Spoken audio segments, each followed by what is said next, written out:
Ever wondered about the correct usage of who, whom, and whose? Well, you're not alone. These three words, though seemingly simple, can stir up quite the confusion, even among native English speakers. Understanding the differences between these terms, and knowing when to use each one correctly, can significantly elevate your writing and speaking skills. But worry not, we're here to unravel this linguistic conundrum. So grab your thinking caps and get ready to delve into the nitty-gritty of English grammar. Stay tuned to demystify these commonly confused words. Let's start with the word who. This small but mighty word is a subject pronoun just like he, she, and they. Now what does it mean when we say a subject pronoun? Well, it's quite simple. A subject pronoun is used when the pronoun acts as the subject of a clause. In other words, it's the doer of the action in the sentence. Let's take a look at some examples to understand this better. Consider the sentence, who is going to the store? Here, who is the subject of the sentence? The person who is doing the action, which in this case is going to the store. So, who is the correct pronoun to use? Or, let's think about a different scenario. Imagine you've just tasted the most delicious cookies at a party and you ask, who made these wonderful cookies? In this sentence, who is the one performing the action of making cookies? Therefore, who is the right pronoun to use? In both examples, the pronoun who is the subject of the sentence, the one performing the action. It's not receiving the action or being acted upon, which is a key distinction we'll discuss later when we delve into whom. Now there's a handy trick to remember when to use who. If you can replace who with he, she, or they, and the sentence still makes sense, then who is the correct pronoun to use. For instance, in our cookie example, we can say, she made these wonderful cookies, or he made these wonderful cookies, and the sentence still makes perfect sense. So remember, who is used when the pronoun is the subject performing the action? It's the one doing something in the sentence, not the one something is being done to. Keep this in mind and you'll find that determining when to use who becomes a whole lot easier. Now let's move on to its counterpart, whom, in the next scene. Next we move on to whom. Now whom might sound a bit formal or even old-fashioned to some ears, but it's still a key player in our language. It's an object pronoun, just like him, her, and them.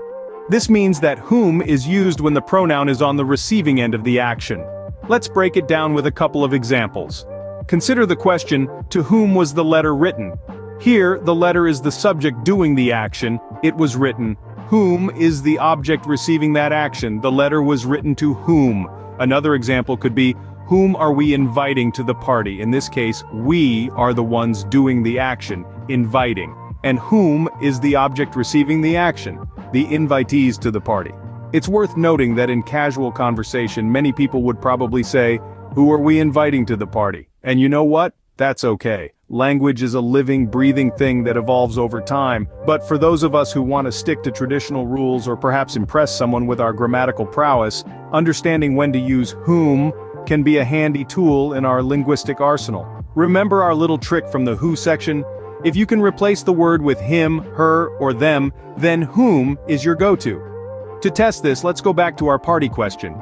If we answer it, we might say, we are inviting him to the party. Since him fits, we know that whom is the correct choice. So, to wrap up, whom is used when the pronoun is the object receiving the action. It's a bit like the receiving end of a telephone call, waiting for the action to be delivered. It's an old school rule, but one that can add a touch of elegance to your language when used correctly. In essence, whom is used when the pronoun is the object receiving the action. Finally, let's discuss whose. Now this one is a little different from who and whom. Whose is what we call a possessive pronoun. It's in the same family as his, her, its, and their. These words are all used to show ownership or possession. Imagine you're in a library and you find a book left on a table. You might ask, whose book is this? Here, whose is used to ask who the book belongs to. It's asking about ownership. Or let's say you're in a business meeting, discussing a successful project. You might ask, whose ideas were implemented in the project? In this case, whose is again used to ask who the ideas belong to. It's asking about possession. You see, whose is a very useful word when you want to know who something belongs to. It's like asking, who does this belong to? But with whose, it's all wrapped up in one neat little word. In both examples, the word whose is used to indicate the possessor of something, be it a book or ideas. And that, my friends, is the essence of whose. It's all about ownership and possession. Therefore, whose is used to indicate possession or ownership. So, have we cleared the confusion? Let's round up what we've learned today. We've taken a deep dive into the intricacies of who, whom, and whose. We've discovered that who is used for subjects, the ones doing the action. For example, who is going to the store? Here, who is the one performing the action of going to the store? Then, we delved into whom, which is used for objects, the recipients of the action. For instance, to whom was the letter given? In this case, whom is the one receiving the action of the letter being given. Lastly, we explored whose, which shows possession. Like in, whose book is this? Where whose is used to indicate who owns the book. Remember, understanding the difference and using these words correctly can significantly improve your writing. With practice, using who, whom, and whose correctly will become second nature. Keep practicing and you'll master them in no time.